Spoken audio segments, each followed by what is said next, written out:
Ante todo, gracias a la... First of all, I would like to thank the organizers for inviting me to be here and before the closing ceremony. I'm going to speak. Well, I've seen many young people here that are started in cybersecurity. The summary of my CV basically shows that I'm old and I have done lots of things. I talked about this with Eduardo before. In CyberCamp, we speak about cybersecurity. But in cybersecurity, if we want to get far in this world, I could have taken a console, and perhaps many people are watching us from home, and perhaps many young people would have stayed. But those of you who have stayed should have stayed in order to know that cybersecurity has a big human factor, and thanks to that human factor we usually forget about, thanks to that, now, when we are 16, 17, 18 years old, our technical skills are highly valued. But at some point in life, besides our technical skills, we're going to be valued due to what we can offer as human beings. And how we can get will depend on what we offer and what we are as human beings. In cybersecurity, the technical side and the human side are hand in hand. Go hand in hand. This talk is not technical, it's very personal. Please allow me for a few minutes. I'll give you some piece of advice, because I'm old, not because I'm very smart. Because in life there's something that always works, and I'll explain that later. I always say that you can do everything with a lot of effort. You may be very intelligent, you may win many CTFs, you may be able to hack many devices, you may create the best tools, but if your human side does not work, at some point you'll stay behind and you will not fulfill your dreams. Because there's a reason for everything in life. I've already been introduced, I don't want to bore you. If you take a look at this letter, this was my book. I don't want to sell it. It was published on the 21st of June 2018. This letter was sent by me to a publishing house called Timon Mas, which belongs to Planeta, dated in 1992, 26 years ago. And I was telling them there, I sent them a poem. I was 15 and sent them a poem. I guess there was someone there. The secretary said, "Thank you very much for your poem. It's very beautiful. Who knows whether perhaps it will be published by us. Best regards, Marta Roulet." Keep on writing. 26 years later, I published my first book with Planeta. What do I mean with all this? What's there between that 15-year-old girl that dreamed of being a writer and 20 years later she publishes a book with that? Does that mean that I was the best writer in the world? No, I just had a dream and I worked very hard to fulfill it, to make it real. Effort. Effort without control is worthless.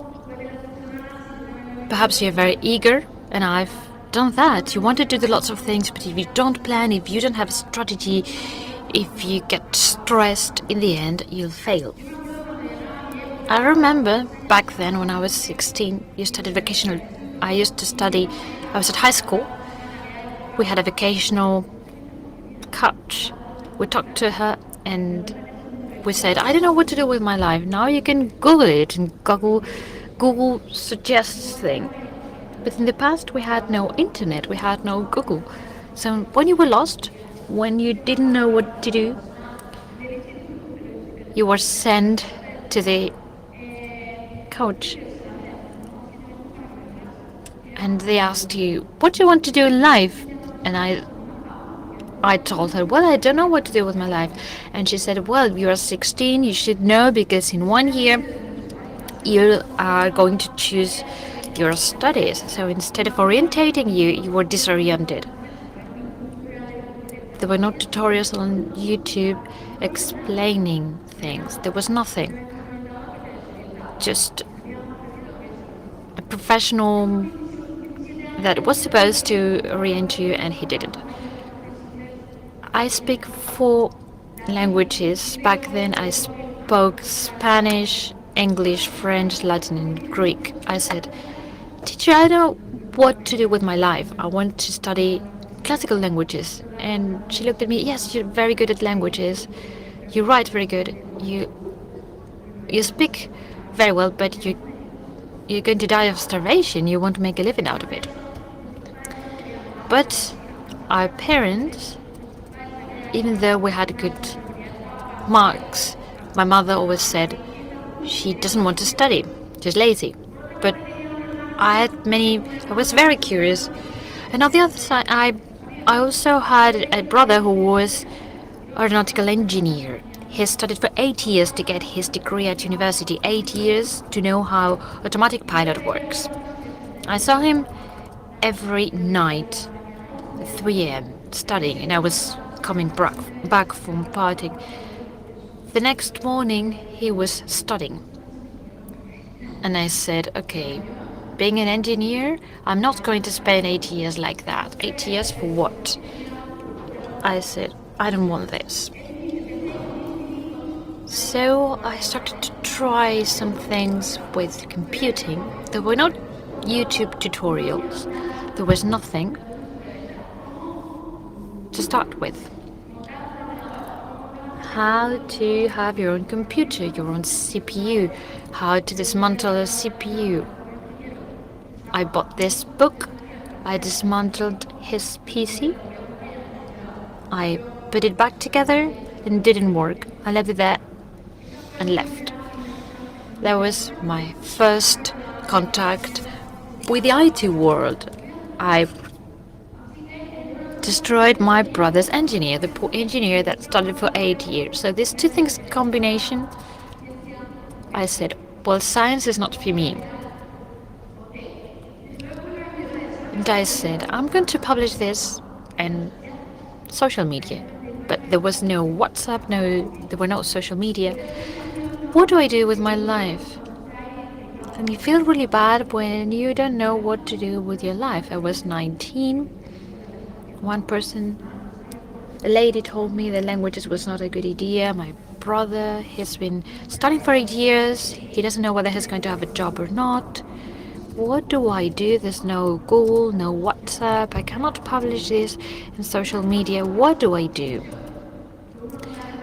I didn't know what to do with my life. What do I do? So I joined the military, something logic. What do? You do the military service. 5 years, in which I had a hard time, but it was very useful to have discipline and to think, to go to the thinking corner. 5 years, you're receiving, they're hitting you everywhere, so you think about lots of things. I was in the military for 5 years, that's why when I left, I'm an expert in tying knots. I was going to become a policewoman, and I learned how to tie a knot. What did I do? I ended up in the police force. I didn't plan anything, and being a military woman, I realized that I like helping people, and that's why I ended up in the police force. And I discovered a new world. A world that fulfills me, where you risk your life, where you give. You help other people, and I've been very happy. This is an advice I can give you to tell you that you should never miss an opportunity. Don't listen to people that tell you this isn't right for you. There are no professional exits here. Many people do this, that. Do what you like doing. Do whatever you like doing. I'm the only police woman, the only member of the police forces in my life. I didn't care. I wanted to do that. And I learned a lot. And where did I end up? In the unit of technological investigation, and I discovered my vocation. Is my vocation being a policewoman? I don't know. My vocation is cybersecurity. Ladies and gentlemen, cybersecurity. I was 25 years old. I arrived to this unit, and back then there were social media. Facebook existed, and I discovered that cybersecurity was my real vocation. You don't need to be a hacker aged 14. Many of you're hackers today, and perhaps in 5-10 years' time, you're electricians. You never know. You never know. Here I discovered my true vocation, and after that, what happened? When I joined the police force, I saw that in order to carry out my own investigations, to have more responsibilities, to continue growing, I had to study and become a detective. I do it like everyone. I took an examination. I combined my job and my personal life, or my not so personal life, because I remember my brother studying for 8 years. Well, I studied for 12, and I used to laugh at my brother, poor guy. And I realized over the years I was studying to become a detective, it was a hard time for me. I was fighting against myself. From a personal point of view, I said no to everything. I just worked and studied. That's it. I had a dream, which was being a detective. And many colleagues said, don't do that. This is subject to nepotism. This is for detectives' children. Well, my father is not a detective. My father was a builder within the construction industry, and I got the position. It wasn't easy. The third year I failed. If I've ever faced this type of process, you know how hard it is. When you fail, you have to start all over again. So when I failed for the third time, I had lost hair, I was a bit bored, I had skin problems, and I remember sitting down in my room, age 35, 32. Well, I'm 32, I cannot be a detective, because I can't, because I'm not good enough for that. And it's true. Other people say that this is for detective children. Is it true? Maybe it's true. And at that point, when my mother came in, she said, well, perhaps this is not for you. Yes, it is for me. It's what I want to be. I want to be a detective. I want to cut the bad guys. I want to go back to the UIT. That was my dream. A few seconds later, I got up, I wrote some motivational quotes, and I realized that what makes us different is this. I'm given a talk without shoes, barefoot. Why? Why should I wear shoes while I'm here? Because other people say that? What we should do is reach in places where other people don't reach. That should give us strength in order to know that we can do things. People instill limiting thoughts into our heads. We can do whatever we want. Well, I'm just checking. What do we need to do in order to be successful? In high school, they teach you that the formula in order to be successful has already been invented. Besides learning lots of things, studying, you need effort, vocation, and patience, because patience, as we say in Spanish, is the mother of every science. That's the key for success. You don't need to be more or less intelligent. If you're intelligent, you put some effort and you're patient, you can do whatever you want. I can assure you that. We don't have much time, but I'm going to give you some piece of advice. Perhaps because I've done some things in life which were difficult and I'm old enough. You have to look at opportunities. No one's give you anything for free. No one came from Planeta to tell me, write something. In 1 year, I published 150 papers in 1,000 blogs everywhere. I published every week. I didn't go out on the weekends. I just stay at home writing until you get your opportunity. You have to do something. You may be at home, you may be the best technical person in the world, but no one's going to look for you. No one's going to come looking for you. You need to look for your opportunities.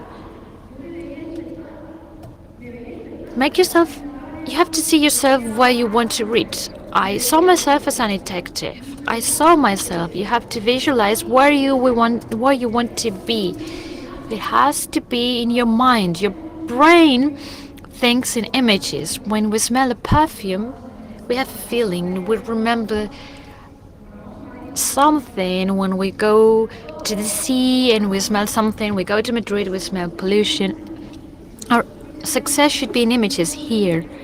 If you consider that tomorrow you're going to be the best hackers, you should see it here. It's in your power. Competitivity. Now everything is more complicated. Thanks to the internet, now we can have 4 languages, 18 degrees, masters. You may be indebted in order to train and to have a qualification. We're very competitive. You need to look for something that makes you different. If you know that cybersecurity is a very complex world, a very wide world, you cannot be the best at everything. I have to say I have my technical limitations, mental limitations too, but technical. And someone asked me, well, everyone knows about you in Spain, so talk about this. Well, if I'm not good at that, I'm not going to do it. You need to look for something that makes you different. Why? Because if you're different in that, you can do that. Otherwise, you will be just someone else. Go for what you want and don't let other people's limiting thoughts to block you. You have to keep going. I haven't tweeted that I'm here at CyberCamp, talking at CyberCamp. Sometimes people brag about things in social media and their real lives are really sad. I'm here thanks to social media. I'm not here thanks to any detective that said, oh, she's pretty, she's intelligent, she speaks very well. I'm here thanks to the social media. I published every day. Every day I worked hard and I published my work. My colleagues' work too, but my work. Use social media with strategy, because social media will take you to places such as myself. If I just depended on my bosses, my superiors, I would have never been here, because they want to make my success as theirs. Don't be demoralized about the cool life other people have. Don't believe social media. You have to believe in your own capabilities. You cannot generate high expectations. So step by step, you win a league by getting points, 3 points after 3 points, and each match matters. Don't generate too high expectations. You may think that what you do every day doesn't add, but yes, today's talk is important, yesterday's talk was important, everything matters. There will always be someone who wishes you no good. It doesn't matter how good you are, how good your principles are, someone will be jealous, envy, someone will wish us bad things, because people are jealous and mediocre, so we shouldn't wait for people to tap us on our shoulders. Sometimes yes, and we're thankful for that, but it has to be within us. You cannot think, okay, I do good things, I do everything I did for everything. Why do people treat me like this? Because there will be people that wish you no good, because otherwise we'll all be here. Here are people with we adore, and people that has no effect on us should hear.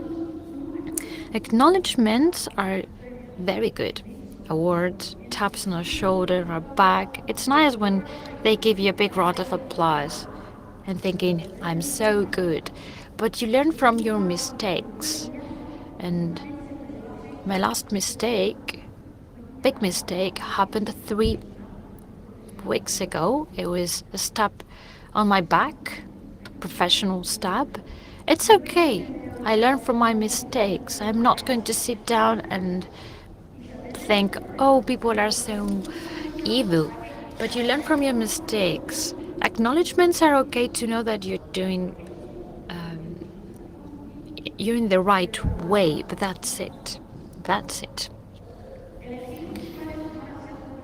Choose your principles. Choose who you want around you. If you're surrounded by mediocre people, you'll be mediocre. If you surround yourself by brilliant people, you'll have that. Mediocre people will never allow you to be there. People who will allow you to be there will be people who actually want you to be there. So choose your principles. Do you want to work for money? Well, don't complain if you get treated badly. If people over you are making your lives impossible, you sold yourself for money. If you want to do what you like, you will probably do fine. We'll need money for things in life. I left the police. I had a good salary to be an entrepreneur.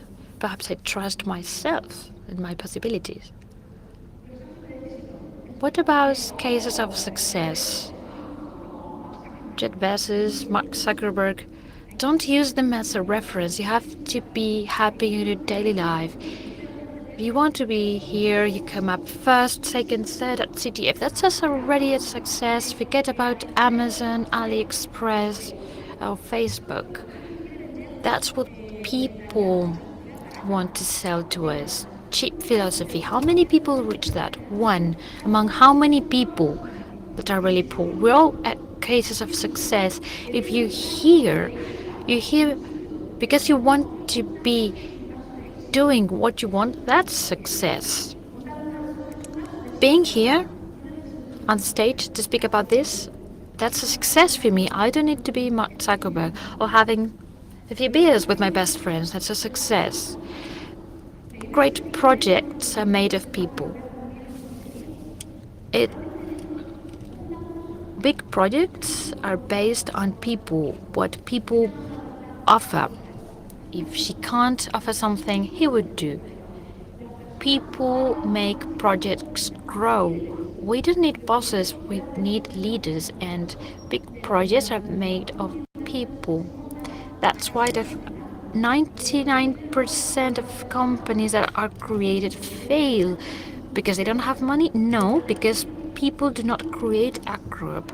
Big projects are made of people. Everything you provide adds things, adds value. Surround you with talent and motivation. People who like what they do. Because if you're surrounded by negative things, there will be contagion. And you have negative people around you, well, isolate yourself. Think about your path. Be surrounded by talent and motivation. That's doing what you like. And be with people who's like you, and you'll be fine. It's great to read motivational books, but your motivation comes from here. You need to believe in this that I'm telling you, because it's useful. My father was in the building industry. My mother was a housewife, and I made it. When you reach here, you'll be by yourselves. The more you grow, the lonelier you be. When people don't know you, people tell you, you're great. But when you go up, you're by yourself, because people become envious and jealous. Why? Because you did things right. So motivation comes from here, not from there. And the difficult thing is not being successful, is to maintain the success. I'm not afraid about being successful. I'm afraid that the expectations I generate have to be kept. When people introduce me, the audience expects me to keep a certain level of quality. So once you've reached what you wanted, you have to keep on working hard. You have to maintain that situation. And last but not least, be humble and never stop learning. You learn from people who have just come to the company. Everything has something to offer. If I'm here, it's not because I'm more intelligent. I'm older, perhaps I was more lucky, I did things better, but never stop learning. Even the youngest person has something to show you, to teach you.